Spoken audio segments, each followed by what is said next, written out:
¿Cómo están? En esta ocasión veremos un programa correspondiente a la asignatura de Historia Primer Grado. Sean bienvenidas y bienvenidos a la programación de Aprende en Casa. Desde su casa ustedes pueden acercarse a los contenidos de las asignaturas y áreas de primer grado. Estos programas les ayudará en su crecimiento personal, así como para cuando regresen a sus escuelas una vez que superemos esta contingencia. Pues bien, como ustedes alguna vez habrán oído, vivimos en un mundo globalizado que influye en todos los aspectos de nuestra vida cotidiana. Mucha gente habla de globalización, pero ¿qué es esto? ¿A qué nos referimos cuando hablamos de globalización? ¿Qué efecto tiene en nosotros?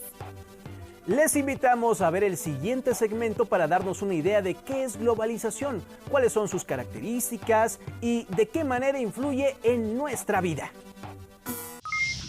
La globalización es un fenómeno sobre todo de mercado, pero que va acompañado también de posiciones o de elementos culturales. Es un proceso que viene de siglos atrás, pero que se ha dado particularmente ahora, porque con la destrucción del bloque soviético, con la desaparición de la Unión Soviética, con el triunfo del capitalismo occidental y de la tecnología occidental, ahora sí, literalmente, pueden llegar a cualquier parte del globo esas empresas que se lo propongan. Ahora sí, el planeta realmente es uno solo y las comunicaciones. En la globalización del pasado, los que tenían conocimiento del resto del mundo eran una élite, unos poquitos. En fin, Colón pertenece a un grupo muy chiquito, pero en cambio ahora cualquiera de nosotros se mete al internet y puede entrar en contacto con una persona que esté exactamente en el otro extremo del planeta. Entonces ya no hay misterios. Para mí es la comunicación. Esa es la globalización llegada a su punto máximo. La globalización está generando una serie de valores, muchos de ellos relacionados con el consumismo. Desde las prendas de vestir hasta los hábitos alimenticios, pasando por la definición de belleza física, entre otros. Todos imponen una manera única de pensar y actuar. Por ejemplo, que los ejecutivos vistan de traje y corbata y los jóvenes de mezclilla, que todo el mundo use el celular, o que en todos los países se venda el mismo refresco de cola. ¿Qué tal los efectos de la globalización cultural? Así es, impone hábitos de masas. Por ejemplo, una forma homogénea y estandarizada para vestirse a nivel mundial. O incluso de formas de pensar y actuar que trascienden fronteras. Pero, ¿cuáles creen que sean los efectos positivos o negativos de la globalización? Para que quede claro, los invitamos a ver el siguiente video.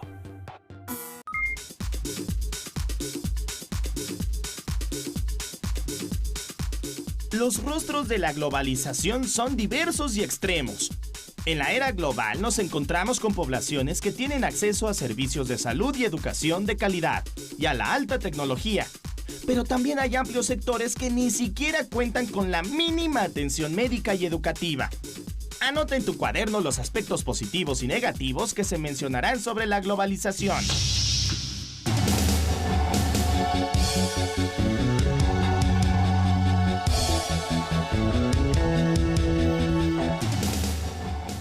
Tiene también unas cosas positivas, y es la liberación, en cierto sentido, del espíritu, de la imaginación. Ya no estamos atados a anclas geográficas, a fronteras que no se pueden pasar, los movimientos migratorios con pasaporte o sin pasaporte, porque son invitados o porque van en contra de las autoridades, son enormes. México lo está viviendo. Una buena parte de los mexicanos simplemente se van a otro lado. Que los quieran mucho, poco, nada, es otra cosa, pero se mueve, el mundo se está moviendo muchísimo. Entonces hay también el sentido de responsabilidad global. Ahora el planeta, somos responsables por el planeta en su conjunto. Se siente la responsabilidad global frente al calentamiento, por ejemplo, del planeta. Todos somos responsables, pero claro, hay unos más que otros, los que concentran los recursos, los que concentran los bienes y servicios del planeta. Es un fenómeno muy contradictorio, que requeriría mucho tiempo analizarlo. Tiene cosas muy positivas, pero también está en lo cotidiano, poniéndole nuevas restricciones a los individuos, sobre todo a aquellos que pueden defenderse menos, a los que tienen menos acceso a los recursos. El mercado está hecho para ser eficiente, no para ser justo. La justicia no tiene nada que ver con el mercado y la globalización tiene al mercado en el centro. Entonces nosotros tenemos que poner el sentido de la justicia en contra de las tendencias de la globalización.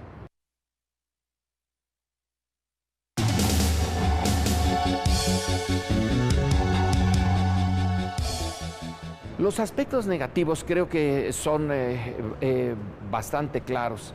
Es la concentración del poder económico y del poder político en muy pocas manos. Es una élite global la que domina el mundo ahora.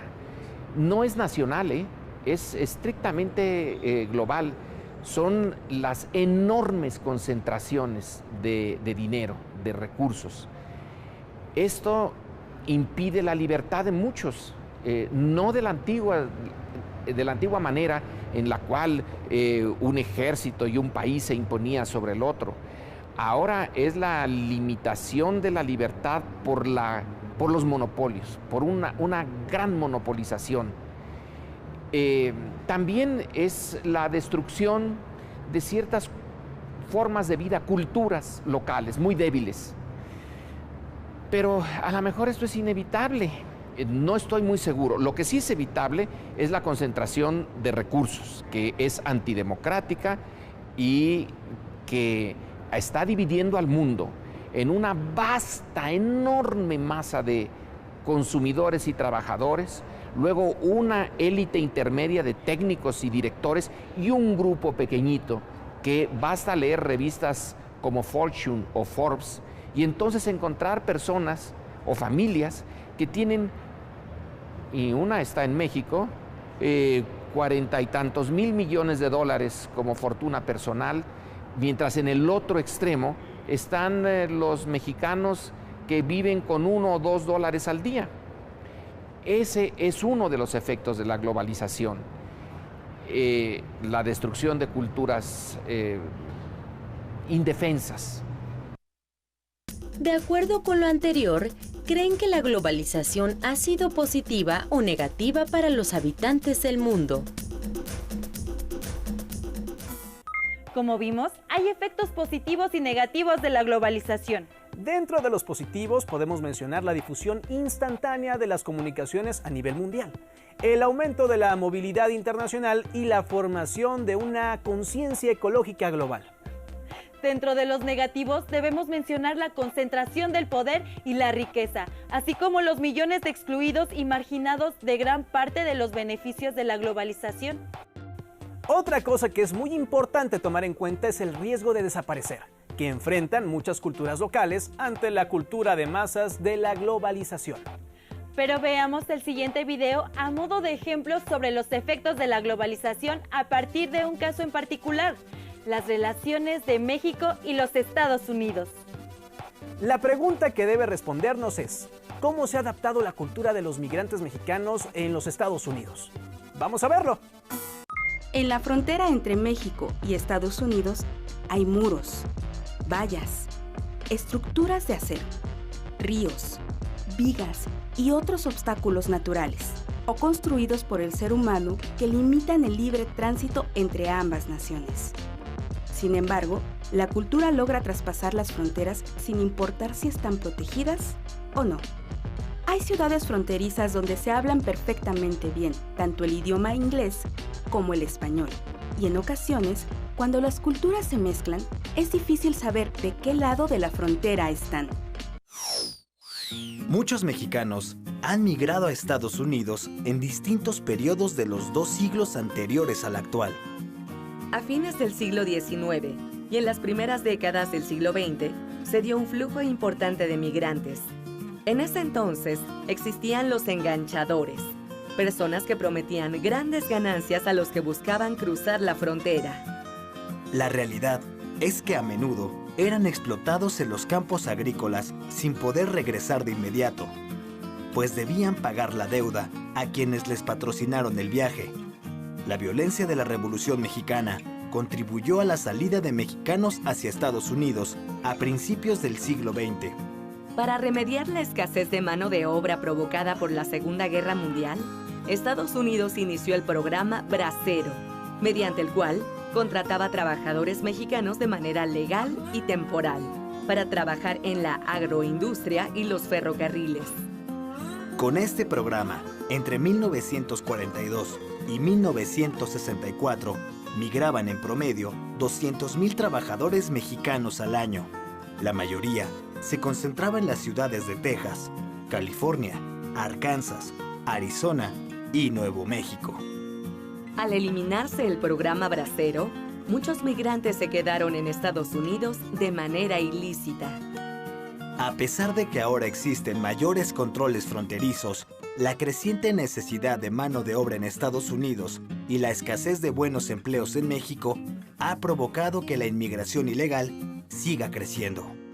En 1990 eran 2 millones de mexicanos. Para 2016 fueron 5.4 millones. Los mexicanos que llegaron a Estados Unidos con el programa Bracero son migrantes de primera generación. Sus hijos y nietos, nacidos allá, de segunda y tercera generación, son denominados mexicano-americanos. La mayor parte de estas generaciones viven en Illinois, Indiana, Michigan, Ohio, Nueva York, Texas, Nuevo México, Arizona, California, Colorado, Georgia, Nevada y Washington. A quienes nacieron en territorios estadounidenses que antes pertenecieron a México, se les conoce también como chicanos, que como el resto de los mexicano-americanos, saben poco de su nación de origen y algunos ni siquiera conocen México. La cultura de los mexicanos que viven en Estados Unidos parece contradictoria. Por un lado, recrean la cultura nacional y por otro, intentan adaptarse a la anglosajona. De hecho, no las mezclan. Toman elementos de una y de otra. Al tratar de adaptarse a la nueva cultura, pierden valores culturales de origen, lo cual tampoco permite que adopten por completo los valores culturales de la sociedad que los acoge. Así comenzó la revalorización de la cultura materna, que no han abandonado del todo, pues se esfuerzan en mantener costumbres, idioma, canciones, mitos y leyendas mexicanos. Por ejemplo, en las panaderías mexicanas del este de Los Ángeles se puede encontrar pan de muerto. Y las fiestas de 15 años son muy comunes. El convivir con ambas culturas ocasiona que las personas retomen elementos de una o de otra y los vivan de manera paralela. Por ejemplo, en los juegos infantiles es posible escuchar indistintamente a la víbora de la mar y London Bridge. O que en las fiestas de cumpleaños se canta por igual las mañanitas que Happy Birthday. En cuanto a la religión, algunos migrantes conservan sus propios símbolos, como la veneración a la Virgen de Guadalupe, y otros se inclinan por religiones protestantes. La tortilla, elemento característico de la gastronomía mexicana, es consumida por varios sectores de la población, aunque en ciertos lugares colorean la masa para hacerla más atractiva.